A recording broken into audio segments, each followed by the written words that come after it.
বিহান মালয়েশিয়ায় গিয়ে অখিলেশবাবুর পাঠানো গুন্ডাদের হাত থেকে কম্পাসকে বাঁচিয়ে অখিলেশবাবুকে এবার পুলিশের হাতে তুলে দিল। হ্যাঁ বন্ধুরা, এমনটা হতে চলেছে আজকের পর্বে। বিস্তারিত জানতে ভিডিওটিতে লাইক দিয়ে চ্যানেলটিকে সাবস্ক্রাইব করে পুরো ভিডিওটি তোমরা দেখতে থাকো। গল্পের শুরুতে আমরা দেখতে পারবো সে সায়েন্টিস্ট বলতে লাগলো, আচ্ছা কম্পাস, তুমি কি কিছু রিসার্চ করেছো সেটা আমাকে দেখাতে পারবে? তখনই কম্পাস তার ল্যাপটপটা বের করে সেখানে রিসার্চটা দেখাতে থাকে। তখন সৃঞ্জয় চ্যাটার্জি খুব খুশি হয়ে যায় আর বলতে লাগলো, বাহ, তুমি তো দারুণ এগিয়ে গেছো। সত্যি এ না হলে তুমি কি অভিজিৎ ভৌমিকের মেয়ে কম্পাস ভৌমিক? আচ্ছা, ভালোই হয়েছে, এবার এই রিসার্চটা দিয়ে তুমি তোমার বাবাকে বের করবে। এই কথা বললো কম্পাস। তখন বলতে লাগলো, হ্যাঁ, আমার বাবাকে ওরা কোথায় আটকে রেখেছে তার কোনো প্রমাণ আমার কাছে নেই। আমি অনেক চেষ্টা করেছি। ওরা বলেছে যদি আমি ওদের হাতে এই রিসার্চটা তুলে দিই তাহলে ওরা আমার বাবাকে বের করে দেবে, না হলে বের করে দেবে না।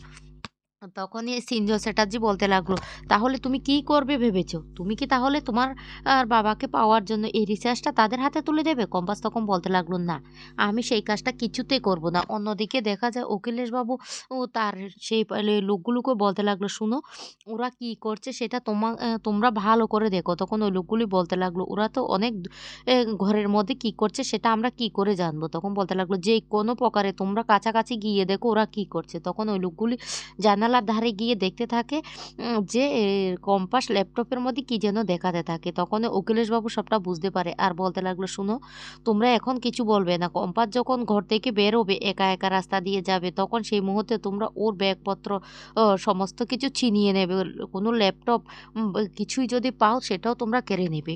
এই বলে ফোনটা কেটে দিলে তখনই সেখানে মুক্তা চলে আসে আর মুক্তা এসে খুব কান্নাকাটি শুরু করে আর বলতে লাগলো, অখিলেশ, অখিলেশ, আমি চলে যাব, আমি এই বাড়িতে থাকবো না। তখন অখিলেশ বলতে লাগলো, মুক্তা, হঠাৎ করে তোমার কি হয়েছে বলবে তো? তখন বলতে লাগলো, জানো, আজকে আমাকে কাজের লোকের সামনে অনেক ছোট করেছে ঋতু। ঋতু বলেছে আমি নাকি এ বাড়ির আশ্রিতা, আমাকে নাকি ও আশ্রয় দিয়েছে।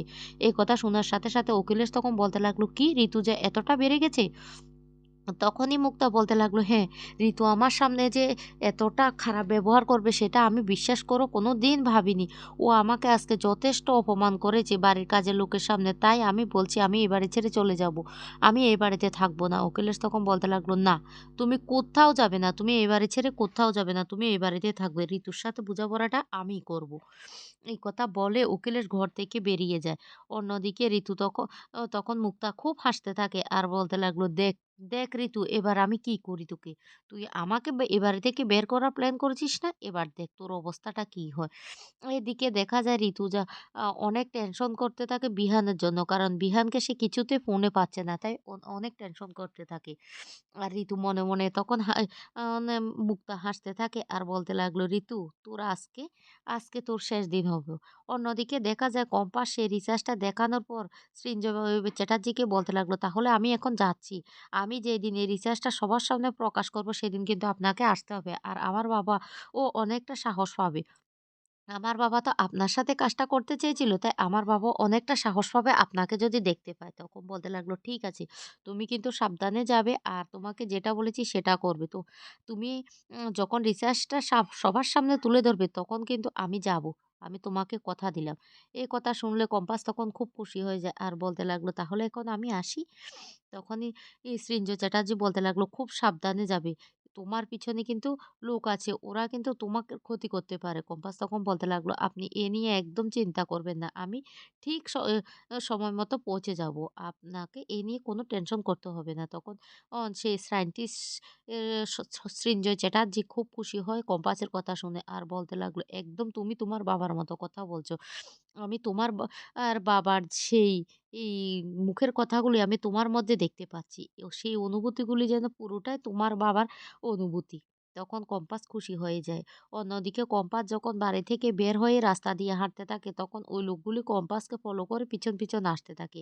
কম্পাস কিছু দূর গিয়ে দাঁড়িয়ে পড়ে আর বলতে লাগলো, ওই লোকগুলি নিশ্চয়ই আমার কাছ থেকে আমার ব্যাগপত্রগুলি ছিনিয়ে নেওয়ার জন্য আমার পিছু পিছু করছে। তখন কম্পাস খুব ভয় পেতে থাকে আর দাঁড়িয়ে বলতে লাগলো, আপনারা চাইছেনটা কি? তখন ওই লোকগুলি বলতে লাগলো, এই, তোর ব্যাগ, মোবাইল সবকিছু আমাদেরকে দিয়ে দে। না হলে কিন্তু তোর অবস্থা খুব খারাপ করে দেব। তখনই কম্পাস বলতে লাগলো, না, আমি কিচ্ছু দেব না। এদিকে অখিলেশ বাবু এসে ঋতুজাকে বলতে লাগলো, কি, তুমি না বলেছিলে তোমার ছেলে তোমাকে না বলে কোথাও যায় না। তোমার ছেলে তোমার অন্তপ্রাণ। এখন এখন তোমার ছেলে কোথায়? তোমার ছেলে তোমাকে না বলে চলে গিয়েছে, মোবাইলটা পর্যন্ত বন্ধ করে রেখেছে। কি ব্যাপার?" এই কথা বললে ঋতু তখন বলতে লাগলো, "ও তোমার এখন এই মুহূর্তে আমাকে কথা শোনাতে খুব ভালো লাগছে। আমার ছেলে তোমার কিছু না? তোমার একটুও খারাপ লাগছে না আমার ছেলের জন্য?" তখন বলতে লাগলো, "না, আমার কেন খারাপ লাগবে? কারণ ছেলেটাকে তো ওই কম্পাস নামের মেয়েটার সাথে বিয়ে দিয়ে ও জীবনটা দুর্বিষহ করে তুলে দিয়েছ। আর এখন ছেলেটা বাড়ি ফিরছে না সেটার জন্য তো তুমিই দায়ী। তুমি দায়ী। সবসময় সেই ছেলের জন্য তো তুমি বড়, বড় কথা বলো।" ও ঋতুজা তখন বলতে লাগলো, "হ্যাঁ, আমি তো বড়, বড় কথা বলি। আমার ছেলে তুমি না বলেছ ওই কম্পাস নামের মেয়েটাকে বিয়ে করে ওর জীবনটা নষ্ট হয়ে গেছে? আমার মনে হয় আমার ছেলে এতক্ষণে মালয়েশিয়া গিয়ে পৌঁছে গেছে। ঠাকুরপো তুমি একবার মালয়েশিয়া যে ফ্লাইটগুলো আজকে গিয়েছে তাদের মধ্যে যে লিস্ট আছে সেই লিস্টে আমার ছেলের বিহানের নাম আছে কিনা একবার চেক করে দেখো তো। আমার তো মনে হয় কিছুক্ষণের মধ্যে ও আমাদের সাথেও যোগাযোগ করবে।" তখনই ভয় পেয়ে যায় সেই উকিলের বাবু আর বলতে লাগলো, "সর্বনাশ! বিহান কি তাহলে ওইখানে পৌঁছে গেছে?" এদিকে কম্পাসকে রাস্তায় ওই লোকগুলি ধরে কম্পাসের কাছ থেকে ব্যাগপত্র সবকিছু ছিনিয়ে নেওয়ার চেষ্টা করলে তখন সেই মুহূর্তে বিহান চলে আসে সামনে। বিহান এসে ওই লোকগুলির সাথে মারপিট শুরু করে। তখন বিহানকে দেখে কম্পাস অবাক হয়ে যায় আর বলতে লাগলো, "বিহান স্যার আপনি?" এদিকে ঋতু হাসতে, হাসতে বলতে লাগলো, "হ্যাঁ, তুমি না বলেছিলে আমার ছেলে না বউকে কিভাবে রক্ষা করতে হয় সেটা আমার ছেলে বেশ ভালো জানে। সেইজন্যই আমার ছেলে কাউকে কিছু না বলে মালয়েশিয়া পৌঁছে গেছে।" উকিলেশ তখন বলতে লাগলো, "শোনো তোমাকে আমি একটা কথা বলি, তুমি কিন্তু মুক্তার সাথে অনেক বাড়াবাড়ি করে শুরু করে দিয়েছ। মুক্তা কি আমাদের পরিবার কোনোদিন খারাপ চেয়েছে? আর মুক্তা পুজো সম্বন্ধে কি কিছুই বুঝে না? তাহলে তুমি হঠাৎ করে মুক্তাকে এভাবে কথা শোনালে কেন? আর মুক্তাকে তুমি পুজো আর কিছুর দায়িত্ব দিতে চাইছো না। হঠাৎ করে তুমি এত অধিকার ফলাতে চাইছো কেন? কেন এত অধিকার ফলাতে চাইছো?" তখন ঋতু বলতে লাগলো, "আমি তোমার সমস্ত প্রশ্নের উত্তর দেব। তোমরা সবাই এখন যাও তো। আমার না উকিলের সাথে কিছু কথা আছে।" তখন সবাই সেখান থেকে চলে গেলে বলতে লাগলো, "হ্যাঁ, আমি এবার তোমাকে জিজ্ঞাসা করি, তুমি না আমাকে কথা দিয়েছিলে? অনেক বড়, বড় কথা দিয়েছিলে, মিথ্যে প্রতিশ্রুতি দিয়েছিলে, সে কথাগুলি এখন তোমার মনে পড়ে না? সব কি তুমি ভুলে গিয়েছ? আমি বলছি খুব শিগগিরই তুমি খুব বড় বিপদে পড়বে। আর যার জন্য তুমি আজকে কথা বলছো না, তারও খুব তাড়াতাড়ি শাস্তি হবে। আর সেটার জন্য তৈরি থেকো।" তখন অখিলেশ বাবু রেগে গিয়ে বলতে লাগলো, "কি বলতে চাইছো তুমি?" তখন বলতে লাগলো, "হ্যাঁ, হঠাৎ করে মুক্তার জন্য তুমি এত কথা বলছো কেন? মুক্তা তো আমার ফ্রেন্ড। আর মুক্তাকে এ বাড়িতে নিয়ে এসেছিলাম আমি। কেন নিয়ে এসেছিলাম? তার থাকার কোনো জায়গা নেই, সে অসহায়। সেজন্য আমি নিয়ে এসেছি। আর আমি চাইলে না মুক্তাকে আবার যে সেই জায়গায় ফিরিয়ে দিতে পারি। তাতে তো তোমার কোনো ইন্টারেস্ট থাকার দরকার নেই। হঠাৎ করে তুমি মুক্তির জন্য এভাবে সহানুভূতি দেখাতে শুরু করে দিয়েছো কেন?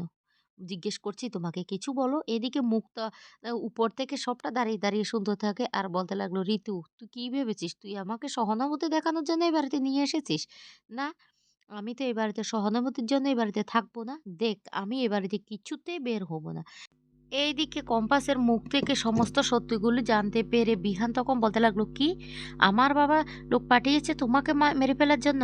আমি কিছুতে আমার বাবাকে ছাড়বো না। আমার বাবার এই বাড়াবাড়ি না আমি আর সহ্য করবো না। আমার বাবাকে এবার আমি নিজে হাতে পুলিশে দেবো।" তখন কম্পাস তার মায়ের ব্যাপারেরও সমস্ত সত্যি কথাগুলো খুলে বলে। তো বন্ধুরা কেমন হবে বিহান তার বাবাকে পুলিশে দিলে?